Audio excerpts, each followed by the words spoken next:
aromatherapy oils goes back to ancient times for religious purposes, perfumes, and as medicine. To further tell us more about these essential aromatics is Theoni, who is an aromatherapist and women's mentor. Welcome back. Good to have you with us. Thank you for having me. Let's start at the beginning. I mean, what is aromatherapy? How does it work? What are we looking at? So aromatherapy is really an essential oil, and an essential oil is taken from the most essential part of a plant. So it'll come from a petal, or the bark, or the stem, or the leaf, depending on what you are dealing with. Okay. So like a peppermint would come from the leaf, a lavender would come from the flower, etc. And how they obviously get it out of the plant is really important, because we want it to be as pure as possible. The more pure it is, the more effective it is on our systems, because plants are carbon-based and humans are carbon-based. Yes. So that's why it works so effectively on humans. So it's not really as medicine, it's more like we're borrowing the immune system of the plant to support our body to do what it needs to do. Right, right. So now, in terms of that borrowing of the immune system, what is aromatherapy good for in terms of improving our health or treating ailments or situations or whatever the case may be? There's nothing they can't do, in short. In short, really, it's so vast that I can, I'll be here until tomorrow. Okay. The oils that I'm going to talk about today and essential oils is that it can really cover anything that comes up in the home. Literally anything. Like the spray that you make when you have to go to the shops, I haven't used those. I actually make my own, because there's one that supports the immune system. Yes, yes. There's one that supports breathing. There's the one that supports digestive. So, and those are obviously blends that have been put together. Yes, and then there's the ones that are pure. Right, oils. Right. So in terms of using aromatherapy oils, is it something that you need to deal with a practitioner, or is it something that is DIY, for want of a better word, once you've established? So I would say it's definitely not DIY initially. Okay. The reason being is that there's no governing body for essential oils like there is for, say, medicine. So what they've done is they took it upon themselves to pursue purity. So about 14 years ago, they decided they want to get the best quality oils into people's hands, and at the same time, they want to support communities. Right. So what they've done is they've actually got 47 different countries that we get these oils from, where they are their purest. So we all know lavender. We all love lavender. We know what it's good for, calming, soothing, etc. But lavender that's grown in France and Bulgaria, because of the soil and the atmosphere, it is its most pure. So the therapeutic value and the purity is spot on. So it's going to give you that effect that you're looking for.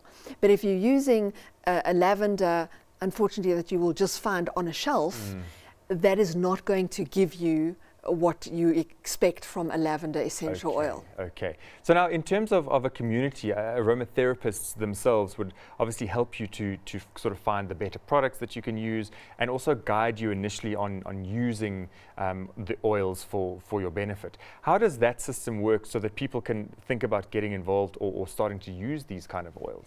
Well, I mean, I would obviously love them to contact me, because I love essential oils, and that's what I do. That's part of what I do with mentoring women and moms and babies, because these oils are pure and tested. You can use them on newborns, you can use them on pregnant women. And when I qualified 26 years ago, we said you can't use these on pregnant women, most of them. You can't use them on newborns. You've got to wait till they're 3 months or 6 months. Because these are so pure, it's about the dilution. So if we look at a roller bottle, you would get a roller bottle, and for a newborn, you would only use 1 drop of essential oil, and you would fill the rest with a carrier. Whereas adults, for you could put 30 drops of essential oil and fill it. So it's about the dilution of how you use it. But because it's pure, you can use it. I wouldn't get oils on the shelf and do that for a newborn. I would only use pure oils that you know are pure and tested. Right, right. Now you talk about a carrier oil. Tell me about the importance of a carrier oil when you are using aromatherapy Good oils. question. So when you're using a neat oil and you just put it on your skin, it will go in, some of it, but a lot of it, it's volatile. So a lot of it will just evaporate. Right. Whereas when you put a carrier, it binds to the carrier and it actually goes into the skin a lot more effectively. So how we use oils is we use them in a diffuser, which breaks down the oil into tiny particles so we can actually inhale. Okay. Goes to the olfactory system, limbic system, and then actually has an effect on our body in 20 seconds. Sure, If you have to smell an oil, that's how quickly it works. Good heavens, sure. Yeah, so that's why you also want to be using a good quality oil, because you're smelling it, it's going into your body. Then we use it topically.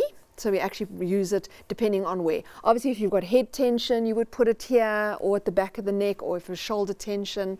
If it was more digestive, you would put it on the digestive system, etc. If you were using it as a perfume or if emotionally, you would put it here. And then you can also use it internally. But again, only the oils that I promote I would use internally. I wouldn't use other oils internally because they're not tested. We're not guaranteed and I think also their purity. Something to consider, that if you are better to do something like that with a practitioner who can guide you in safety. Yes. And so as you said earlier about community, I've got hundreds of women, and all we do is support women and babies and mothers about how to use the oils and which are safe and maybe which ones to be more caution about. Yes, and, yes.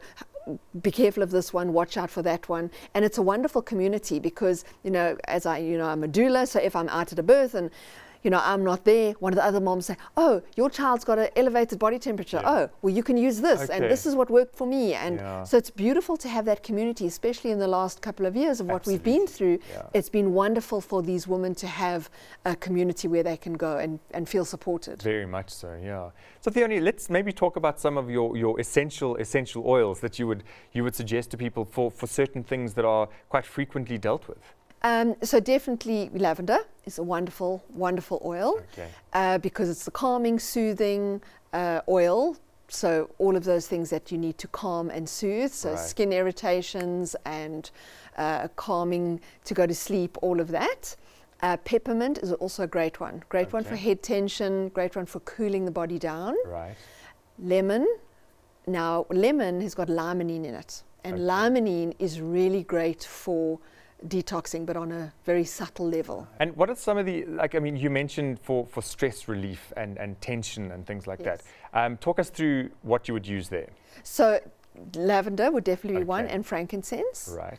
But again, I keep going on about the purity, but it really is important because I just worry that people will take this information and then just go to their local shop and get it, but it really is not the same. It's not really the same thing. So that's why I'm hesitant to go into the details. Yeah, no, absolutely. And I think so definitely something, if someone's not explored aromatherapy, get in touch with somebody who can guide you. But just a question before we wrap up, are there people who it's not safe for them to use aromatherapy oils? Are there any risks associated? So there's definitely some people, like if you've got high blood pressure, there are certain oils you don't want to be using. Okay.